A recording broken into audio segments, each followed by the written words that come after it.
Hello. So in this video, we're going to talk about ways to teach students to reflect in their writing.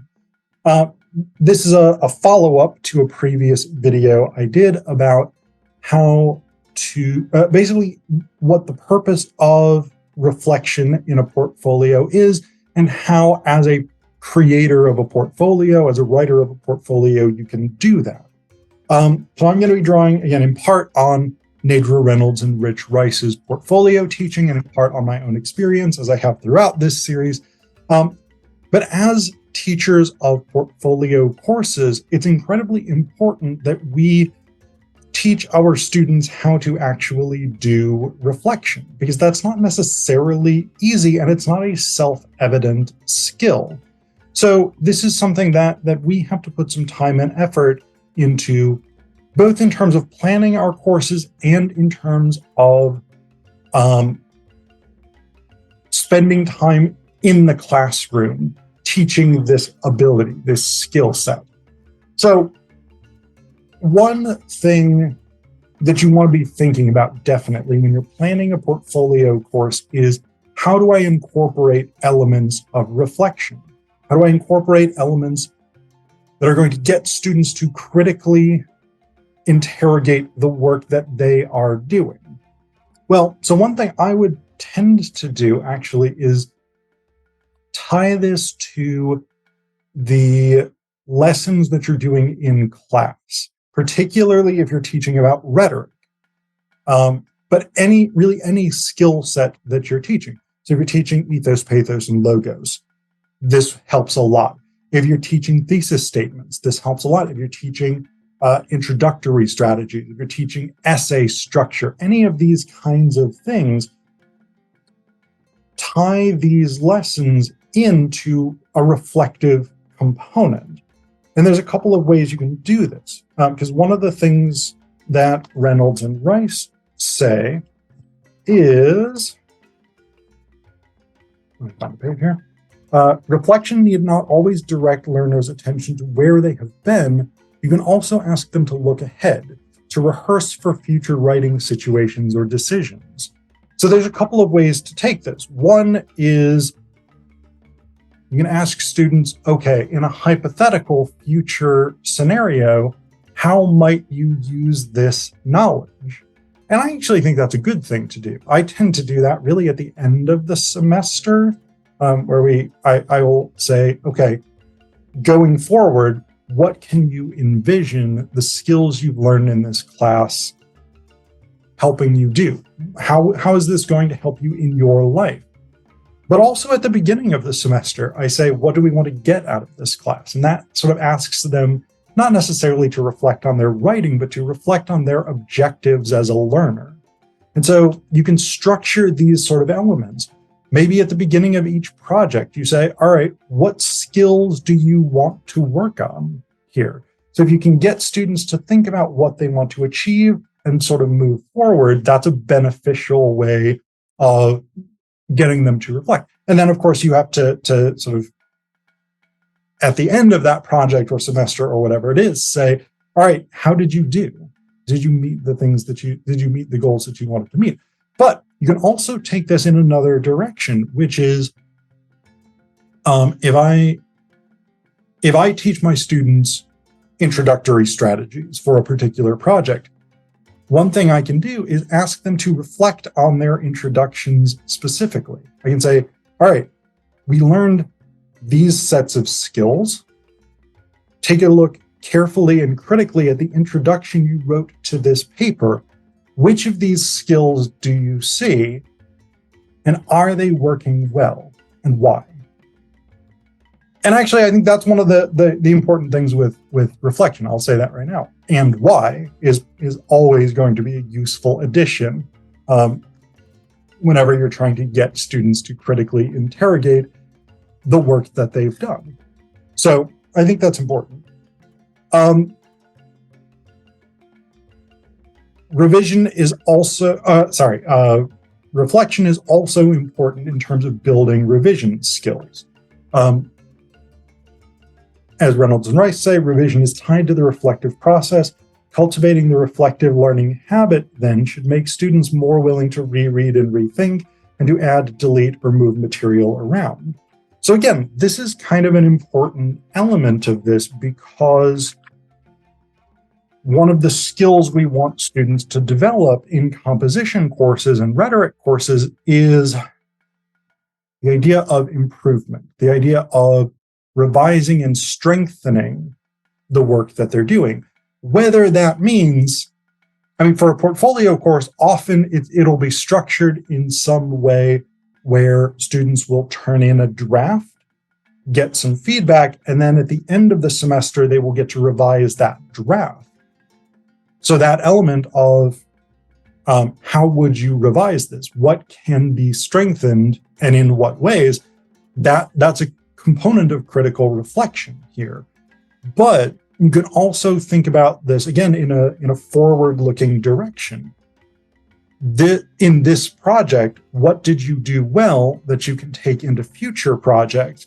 And in this project, what didn't work successfully that you want to make sure that you avoid doing again, or that you fix in the future, or whatever it is?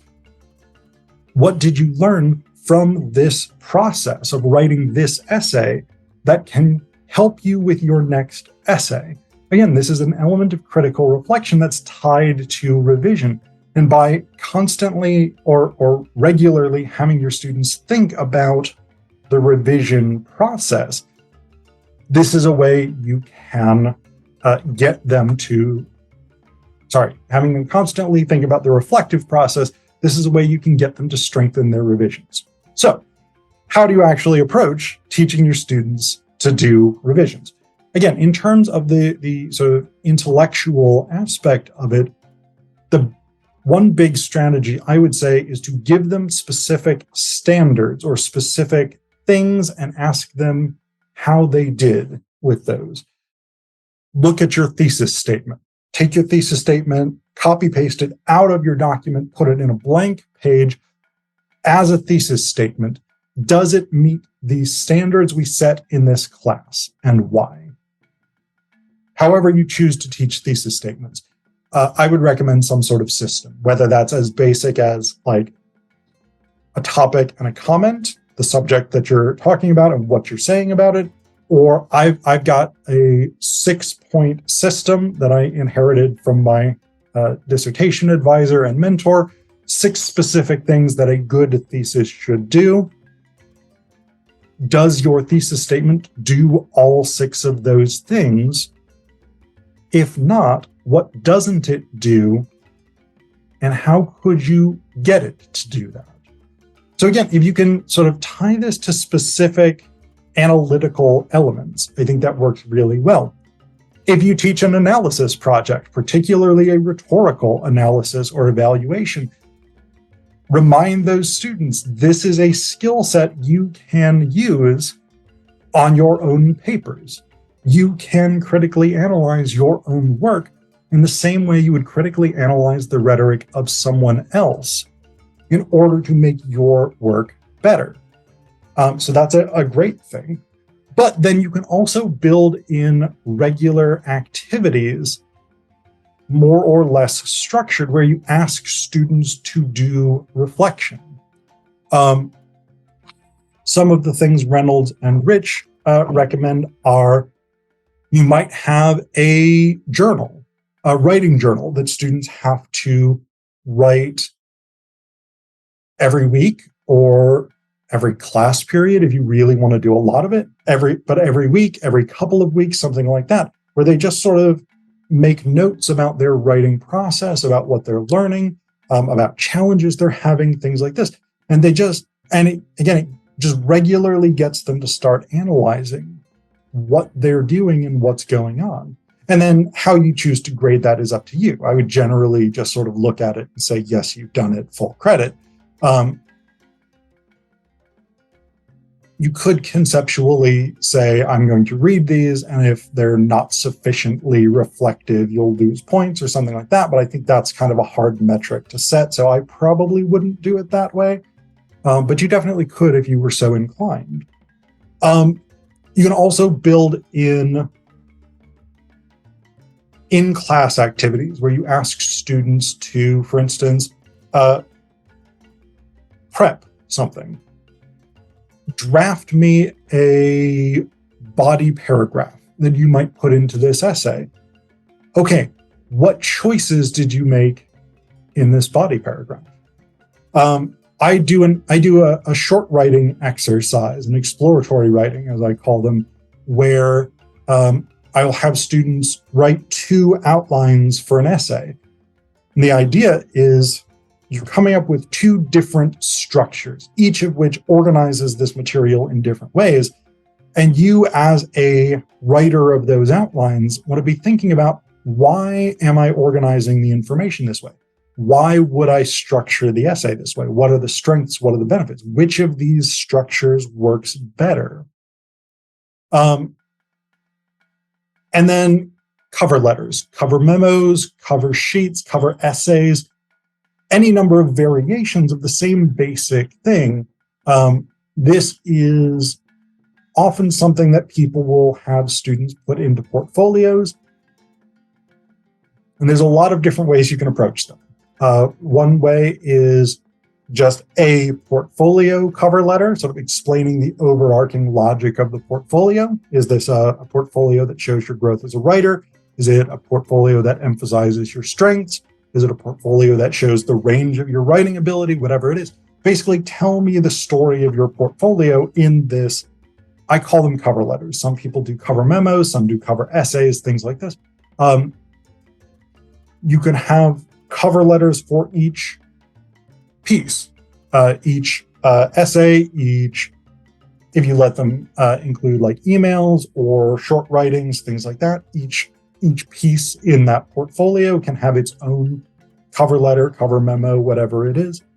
Or you can have them organize their portfolio in sections, and each section can have its own cover letter.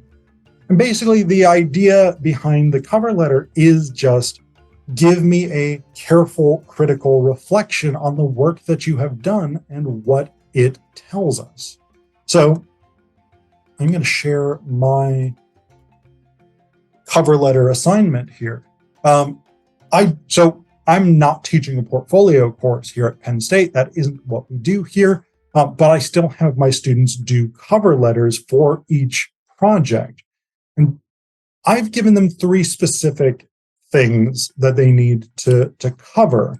So the first is to summarize the rhetorical situation.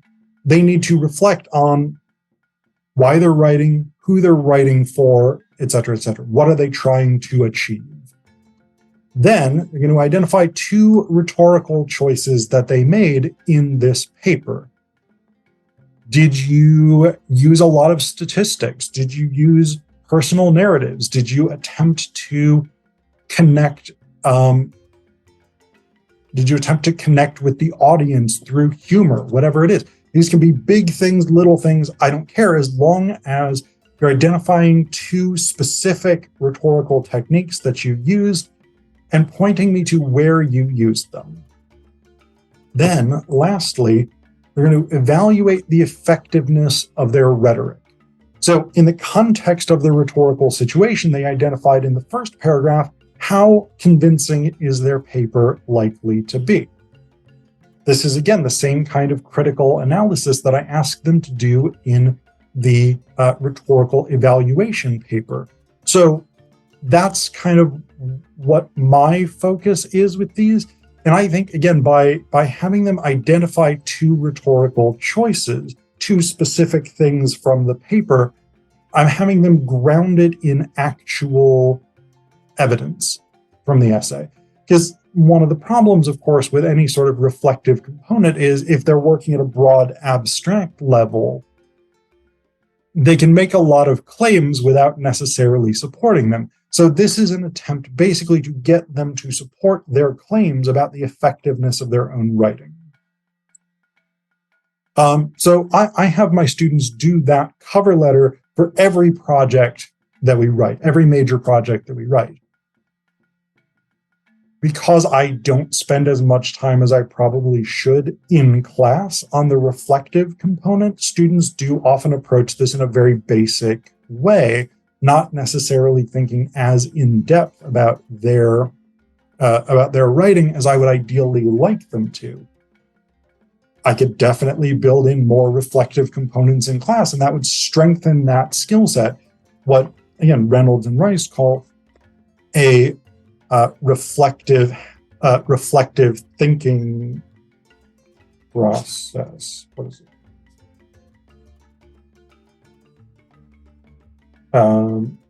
Reflective learning habit. I could definitely do that. I could build in more reflective components and cultivate that learning habit. That's something that if this is a thing you want to focus on, and I think there's a lot of benefits to focusing on reflection in student writing, it's definitely worth spending the time and effort in your class to strengthen these elements for your students.